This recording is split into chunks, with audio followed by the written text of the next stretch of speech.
Welcome back to my YouTube channel.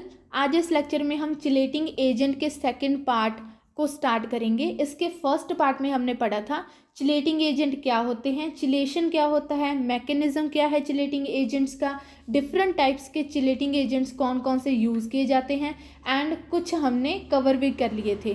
तो आपको overview देती हूँ कि जो चिलेटिंग एजेंट्स होते हैं वो हैवी मेटल जो कि हो सकते हैं जैसे कि कॉपर, लेड, आर्सेनिक, ठीक है, आयरन, ठीक है, मरकरी, इनको फूड एंड फूड प्रोडक्ट में से रिमूव करने के लिए यूज़ किए जाते हैं। ठीक है, तो ये चिलेटिंग एजेंट्स हैं ना जो वो इन मेटल्स के साथ स्टेबल कॉम्प्लेक्स फॉर्म करते हैं एंड बॉडी से बाहर निकाल देते हैं।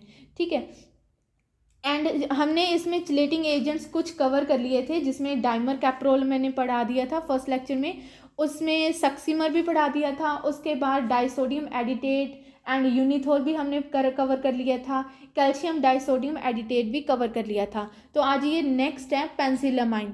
इससे हम स्टार्ट करते हैं चिलेटिंग एजेंट्स को। इसको भी फूड एंड फूड प्रोडक्ट में से जो मेटल्स हैं उसको रिमूव करने के लिए यूज़ किया जाता है। ये वाटर सॉल्युबल होता है।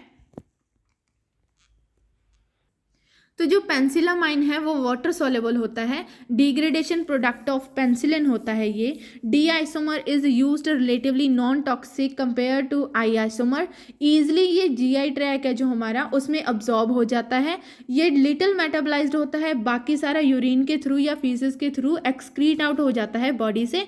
It has strong copper chelating property and was used in 1956 for Wilson disease and इससे यूज़ किया जाता है CuHgPbZn इन मेटल्स के लिए इनको यूज़ किया जाता है, इनको रिमूव करने के लिए।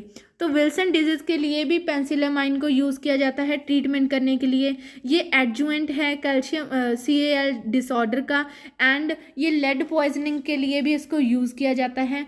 उसके बाद it is used as a disease modifying drug in rheumatoid arthritis, but now इसे रिप्लेस कर दिया गया है बाय सेफर ड्रग्स। इसके एडवर्स इफेक्ट कौन कौन से हो सकते हैं? शॉर्ट टर्म के लिए इससे कोई ज़्यादा प्रॉब्लम नहीं होती है, अगर लॉन्ग टर्म इसका यूज़ किया जाता है तो ये टॉक्सिसिटी प्रोड्यूस करता है। Next is a triethylene टेट्रामाइन।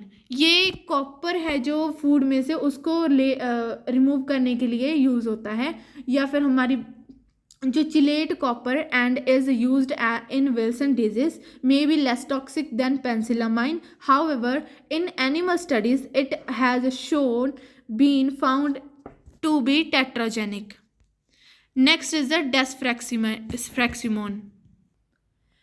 फेरिऑक्सीमाइन को ऑब्टेन किया जाता है एक्टिनोमाइसिड से। Long chain iron containing complex होता है ये, एंड इसको यूज़ किया जाता है आयरन को रिमूव करने के लिए।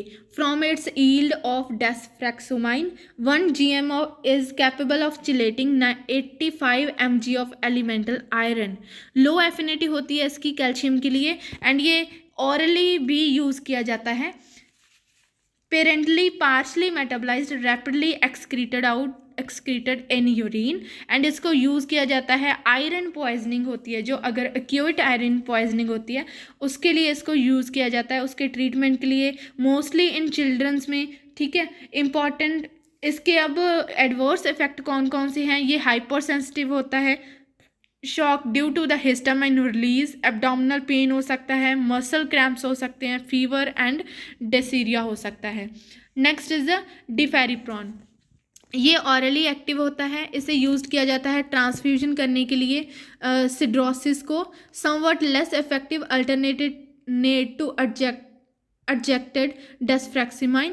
इसके side effects and cost of treatment are reduced, also indicated in iron poisoning and iron lead in liver.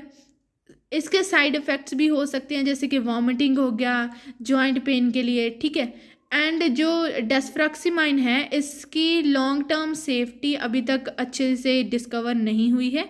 इसको आयरन को चिलेट करने के लिए यूज़ किया जाता है। तो इसके साथ ही चिलेटिंग एजेंट्स जो लेक्चर था वो ख़त्म होता है, टॉपिक ख़त्म होता है।